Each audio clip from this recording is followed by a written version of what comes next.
दोस्तों नमस्कार। आप सभी का बहुत बहुत स्वागत है आपके अपने YouTube चैनल अभ्यास मंत्रा में। दोस्तों यूपी टेट पेपर के लिए सामाजिक अध्ययन विषय की प्रैक्टिस सेट सीरीज चल रही हमारे चैनल पर, जिसमें कि आज प्रैक्टिस सेट 12 में हम लोग चर्चा करने वाले हैं महत्वपूर्ण प्रश्नों पर, जो आपके पेपर के लिए काफ़ी ज़्यादा इंपॉर्टेंट होने वाले हैं। तो चलिए दोस्तों, आज के प्रैक्टिस सेट को हम लोग शुरू करते हैं। दोस्तों पहला प्रश्न है और बहुत ही ज़्यादा महत्वपूर्ण प्रश्न है कि सतलज और काली नदियों के बीच स्थित हिमालय के भाग को किस नाम से जाना जाता है। देखिए दोस्तों, अगर नदियों के आधार पर विभाजन की बात करें तो नदियों के आधार पर हिमालय का विभाजन 4 प्रकार से होता है: पंजाब हिमालय, कुमायूं हिमालय, नेपाल हिमालय और असम हिमालय। और ये नदियां हैं। अब ये कैसे याद होगा? तो देखिए दोस्तों, आपको याद रखना है पकना, PKNA, इंग्लिश में याद रखिएगा पकना, PKNA। तो P से पंजाब, K से कुमायूं, N से नेपाल और A से हो जाएगा असम। ये तो होगा हिमालय पर्वतों के नाम। अब नदी आपको लाइन से याद करनी, 5 बार पढ़िए। 5 नदियां हैं: सिंधु, सतलज, काली, तीस्ता, दिहांग। इसको 5 बार पढ़ेंगे, याद हो जाएगा। सिंधु, सतलज, काली, तीस्ता, दिहांग, सिंधु, सतलज, काली, तीस्ता, दिहांग, इस तरह से। अब इसी क्रम में लिख देना। तो सबसे पहले हमने क्या लिखा? P फॉर पंजाब, तो सिंधु सतलज याद किया है, तो सिंधु सतलज आ जाएगा। फिर K फॉर कुमायूं हिमालय, तो सिंधु सतलज काली याद किया है, तो सतलज के संग काली कर दीजिए अब की। फिर नेपाल हिमालय, तो काली के संग तीस्ता कर दीजिए, और असम हिमालय तीस्ता के संग दिहांग कर दीजिए। तो इस प्रकार से आप याद कर सकते हैं। अब हमसे जो प्रश्न पूछा गया है कि सतलज और काली नदियों के बीच हिमालय के भाग को, तो सतलज और काली है, तो कौन सा सही होगा? Option number B, Kumaon Himalaya, इसका सही हो जाएगा। अगला प्रश्न है, नीचे दिए गए राष्ट्रीय उद्यान और उनके राज्य का कौन सा सम्मिलित नहीं है। देखिए, केबुल लामजाओ मणिपुर में है। पिछले ही प्रैक्टिस सेट में बताया गया है कि यहां पर तैरता हुआ नेशनल पार्क है ये, लोकटक झील पे, तो ये तो सही लिखा हुआ है। इसके अलावा आप देखेंगे नामदफा अरुणाचल प्रदेश सही है, नोकरेक मेघालय ये भी बिल्कुल सही है, और बाल फकरम मिजोरम, ये ऑप्शन आपका डी जो है गलत लिखा हुआ है। तो बाकी तीनों ऑप्शन आपके सही लिखे हुए हैं। अगला प्रश्न, नीचे दिए गए दर्रे और उनकी स्थिति का सही मिलान कीजिए। बहुत ही इंपॉर्टेंट क्वेश्चन है। देखिए, शिपकीला दर्रा याद रखिएगा हिमाचल प्रदेश में है, तो ये तो ऑप्शन आपका सही है पहला वाला। दूसरा है जेलेपला अरुणाचल प्रदेश, ये गलत लिखा हुआ है, और बोमडिला ये उल्टा लिखा हुआ है। जेलेपला जो है ये आपका है सिक्किम में, और बोमडिला जो है ये आपका है अरुणाचल प्रदेश में। तो यानी नीचे के 2 ऑप्शन गलत है, तो केवल एक आपका पहला वाला ऑप्शन सही है। बाकी दोनों को आप याद रखिएगा कि जेलेपला सिक्किम में है और बोमडिला अरुणाचल प्रदेश में है। अगला प्रश्न, उत्तर प्रदेश की किस मिट्टी को स्थानीय भाषा में करेल मिट्टी कहा जाता है? देखिए, आपने एक प्रश्न पढ़ा होगा कि कपास की मिट्टी के लिए कौन सी मिट्टी उपयोगी होती है? काली मिट्टी उपयोगी होती है। और काली मिट्टी का एक अन्य नाम क्या होता है? रेगुर मिट्टी होता है। और इसी काली मिट्टी को ही उत्तर प्रदेश में स्थानीय भाषा में करेल कहा जाता है। तो ऑप्शन सी इसका बिल्कुल सही जवाब होगा। अगला प्रश्न, उत्तर प्रदेश का कौन सा जिला 3 तरफ से मध्य प्रदेश राज्य से घिरा हुआ है? बहुत ही इंपॉर्टेंट प्रश्न। देखिए, उत्तर प्रदेश का जो सोनभद्र जिला है वो 4 राज्यों को छूता है। याद रखिए, उत्तर प्रदेश का एकमात्र जिला जो 4 राज्यों की सीमा को स्पर्श करता है: मध्य प्रदेश, छत्तीसगढ़, बिहार और झारखंड। और उत्तर प्रदेश का ललितपुर जिला ऐसा है जो मध्य प्रदेश से ही तीनों तरफ से घिरा हुआ है। तो ऑप्शन बी इसका बिल्कुल सही जवाब होगा। अगला प्रश्न, महासागरीय धाराओं के संदर्भ में निम्नलिखित में से कौन सी प्रशांत महासागर की एक ठंडी जलधारा है? देखिए दोस्तों, ये जो क्यूरोशियो और ओयासियो लिखी हैं ये दोनों ही प्रशांत महासागर की हैं, लेकिन क्यूरोशियो जो है ये प्रशांत महासागर की गर्म जलधारा है, और ओयासियो जो है ये प्रशांत महासागर की ठंडी जलधारा है। तो ऑप्शन नंबर बी इसका सही जवाब होगा। गल्फ स्ट्रीम और ब्राजील ये दोनों गर्म जलधारा हैं, तो याद रखिएगा ये बात। अगला प्रश्न है, हिमालय की पर्वत श्रेणियों को उत्तर से दक्षिण के सही भौगोलिक क्रम में लगाइए। बहुत ही इंपॉर्टेंट प्रश्न है।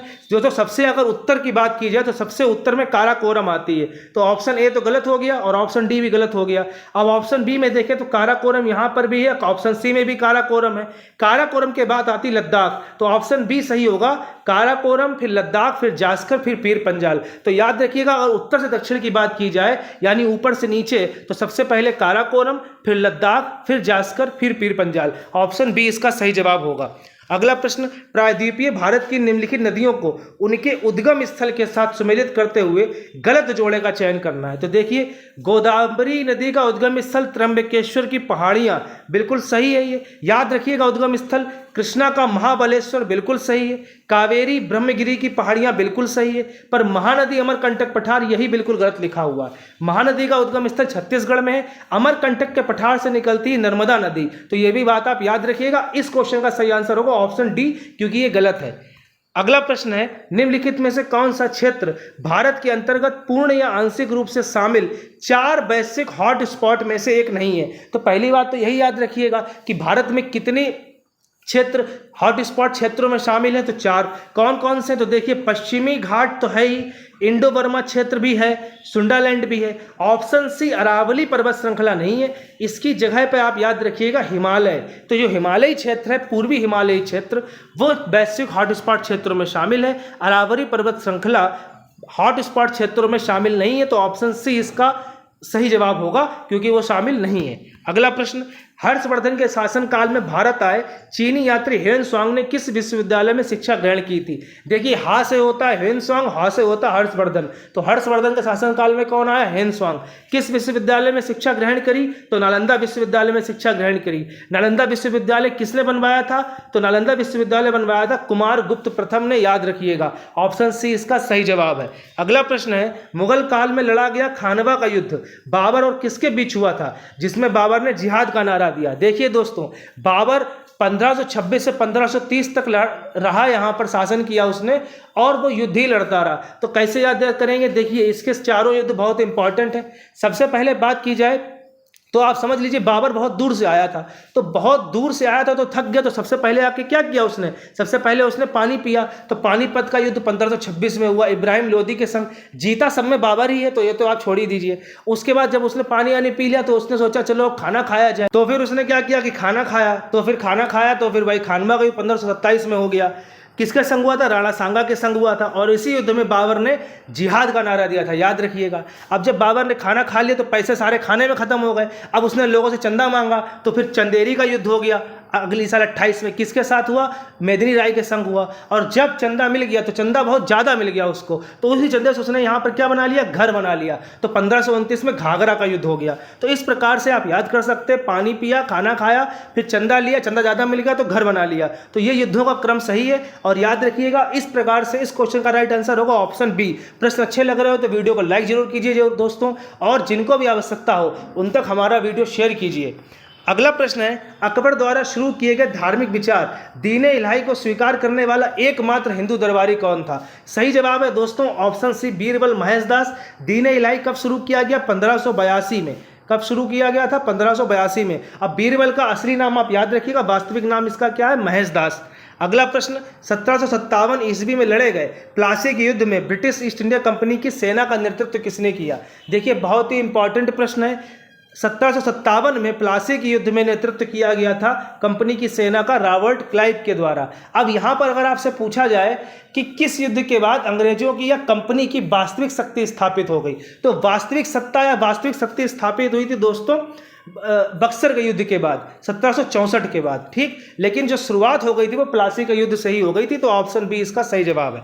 अगला प्रश्न है, 1857 के विद्रोह के दौरान उत्तर प्रदेश के प्रमुख केंद्रों और उनके नेताओं का कौन सा जोड़ा सुमेलित नहीं है? तो झांसी तो पता ही है, लक्ष्मीबाई सही है।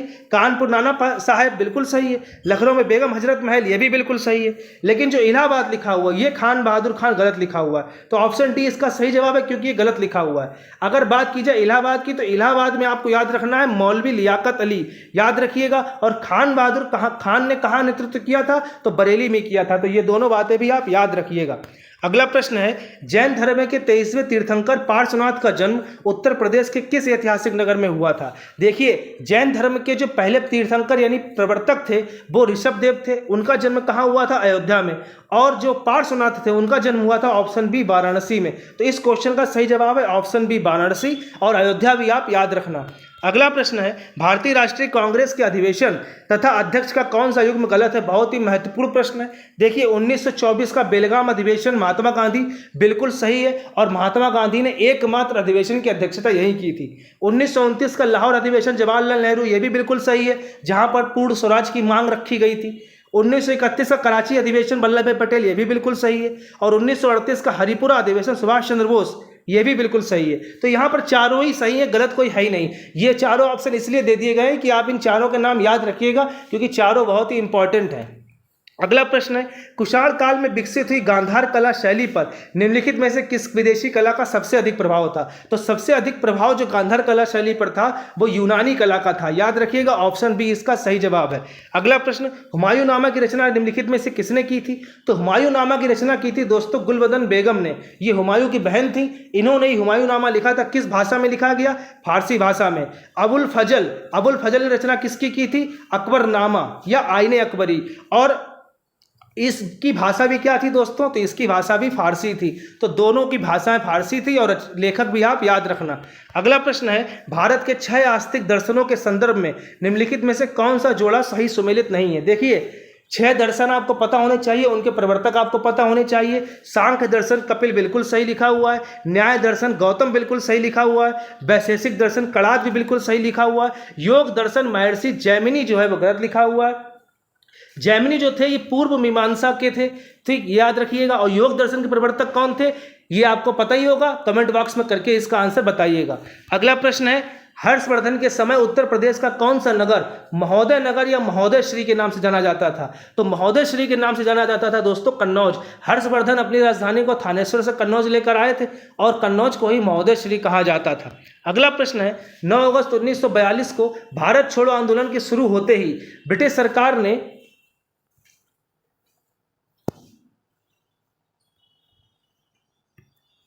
सरकार ने कांग्रेस के सभी बड़े नेताओं को गिरफ्तार करने के लिए कौन सा गुप्त ऑपरेशन चलाया था? देखिए, जो ऑपरेशन चलाया गया था उसका नाम था ऑपरेशन 0R। ये तो आप याद ही रखिएगा, ऑप्शन बी।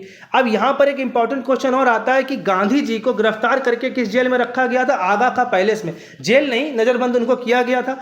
और जवाहरलाल नेहरू को कहाँ रखा गया था? अहमदनगर जेल में। तो ये दोनों चीजें आप याद रखिएगा। अगला प्रश्न है, ताजमहल मुख्य रूप से किस स्थापत्य शैली का सर्वोत्कृष्ट उदाहरण है? बहुत ही महत्वपूर्ण प्रश्न है पेपर के लिए। तो ताजमहल जो है वो मुगल कला का है, और मुगल कला का मतलब इंडो इस्लामिक शैली। तो याद रखिएगा, इंडो इस्लामिक शैली या मुगल स्थापत्य कला, तो ये दोनों ही ऑप्शन सही होंगे ताजमहल के लिए। अगला प्रश्न, शास्त्रीय नृत्यों के संदर्भ में निम्नलिखित में से कौन सा जोड़ा सुमेलित नहीं है? भरतनाट्यम तमिलनाडु सुमेलित है, यानी है यहीं का। आंध्र प्रदेश का कुचिपुड़ी है, बिल्कुल सही। कथकली जो है ये दोस्तों सुमेलित नहीं है। कथकली कहाँ का है? तो कथकली केरल का है। कर्नाटक का कौन सा है? तो कर्नाटक का यक्षगान है, याद रखिए। और सत्रिया असम का सही। तो इस क्वेश्चन का सही जवाब है ऑप्शन सी। और ये दोनों कहाँ के हैं ये भी बात आप याद रखना। अगला प्रश्न, हाजी वारिस अली शाह की मजार पर लगने वाला देवा शरीफ मेला उत्तर प्रदेश के किस जिले में आयोजित किया जाता है? देखिए, पहली बात तो यहाँ पर ये याद रखिए जो बहुत महत्वपूर्ण है कि ये जो देवा शरीफ का मेला है किसकी दरगाह पर लगता है? तो हाजी वारिस अली शाह का नाम याद रखिए। और किस जिले में लगता है? तो दोस्तों ये लगता है बाराबंकी। ऑप्शन बी इसका बिल्कुल सही जवाब है। अगला प्रश्न, राज्यसभा के संदर्भ में निम्नलिखित में से कौन सा कथन असत्य है? राज्यसभा एक स्थायी सदन है जिसे कभी भंग नहीं किया जा सकता। ये बिल्कुल सही बात लिखी हुई है। देखिए, राज्यसभा और लोकसभा दो होते हैं, तो लोकसभा जो है वो अस्थायी सदन होता है और राज्यसभा स्थायी सदन है, इसको भंग नहीं कर सकते। इसके सदस्यों का कार्यकाल 6 वर्ष होता है, बिल्कुल सही लिखा हुआ है। 1/3 सदस्य प्रत्येक 2 वर्ष में सेवानिवृत्त होते हैं, ये भी सही लिखा हुआ है। और राज्यसभा का सदस्य बनने के लिए न्यूनतम 25 वर्ष आयु होनी चाहिए, ये गलत लिखा हुआ है ऑप्शन डी। न्यूनतम आयु 30 वर्ष होनी चाहिए, लोकसभा के लिए 25 वर्ष। तो ऑप्शन डी गलत है, बाकी तीनों स्टेटमेंट आप याद रखिएगा सही है। अगला प्रश्न, भारतीय संविधान का कौन सा भाग और अनुच्छेद नागरिकता से संबंधित है? तो भाग 2 अनुच्छेद 5 से 11 बहुत ही सरल प्रश्न है। और भाग 3 अनुच्छेद 12 से 35 में क्या है? तो मूल अधिकार दिए गए हैं, याद रखिएगा। भाग 4 अनुच्छेद 36 से 51 नीति निर्देशक तत्व दिए गए। और 51 का में अगर बात की जाए क्या दिए गए हैं? मूल कर्तव्य दिए गए। तो ये सब बातें भी आप याद रखिएगा। दोस्तों, चैनल पर अगर आप नए हैं तो सब्सक्राइब जरूर कर लीजिए और वीडियो को लाइक जरूर कीजिए अगर प्रश्न आपको अच्छे लग रहे हो। दोस्तों, अगला प्रश्न है, लाल रंग का विरोधी रंग कौन सा है? तो देखिए, पीले रंग का विरोधी होता है बैगनी, और बैगनी का विरोधी होगा पीला, और लाल रंग का विरोधी जो होता है वो होता है हरा। तो ऑप्शन बी इसका बिल्कुल सही जवाब होगा। अगला प्रश्न, जया, पद्मा, पूसा, सुगंधा किस खाद्यान्न फसल की उच्च उपज देने वाली प्रजातियां हैं? तो ये ऑप्शन सी सही है, धान या चावल की प्रजातियां याद रखिएगा। गेहूं की प्रजाति याद रखिए, सोनालिका याद रखिए, बहुत ही इंपॉर्टेंट है। अगला प्रश्न, पृथ्वी के जल संसाधनों के संरक्षण के लिए विश्व जल दिवस कब मनाया जाता है? देखिए, पृथ्वी जब कभी ये दिवस आए, जल दिवस, पृथ्वी दिवस, और जैव विविधता दिवस। तो उसका याद करने का तरीका है कि शुरुआत हम लोग करेंगे मार्च से। तो आप ऐसे समझ लीजिए कि पहले इस दुनिया में कुछ नहीं था, पानी ही पानी था। तो 22 मार्च को विश्व जल दिवस, तो ऑप्शन ए इसका सही जवाब हो गया। अब जब जल हो गया है तो पृथ्वी का विकास हुआ, तो 22 अप्रैल को विश्व पृथ्वी दिवस। अब जब पृथ्वी और जल दोनों हो गए तो विभिन्न प्रकार के जीव उत्पन्न होंगे, तो 22 मई को जैव विविधता दिवस। तो इस प्रकार से आप याद कर सकते हैं। अगला प्रश्न है, दिल्ली के प्रसिद्ध कुतुब मीनार के निर्माण कार्य को किस सुल्तान ने पूर्ण करवाया? देखिए, कुतुब मीनार के निर्माण को शुरू करवाया था कुतुबुद्दीन ऐबक ने, लेकिन इसके निर्माण को पूर्ण करवाया था इल्तुतमिश ने। अगर कभी ये क्वेश्चन आ जाए कि इसका जीर्णोद्धार किसने करवाया था, क्योंकि इसकी जो सबसे ऊपर वाली मंजिल थी वो टूट गई थी, तो उसका जीर्णोद्धार कराया था फिरोज शाह तुगलक ने। तो ये बात भी याद रखिएगा आप। तो दोस्तों, आज के प्रैक्टिस सेट में इतना ही। वीडियो अच्छा लगा हो तो लाइक कीजिए, शेयर कीजिए। बहुत बहुत धन्यवाद दोस्तों।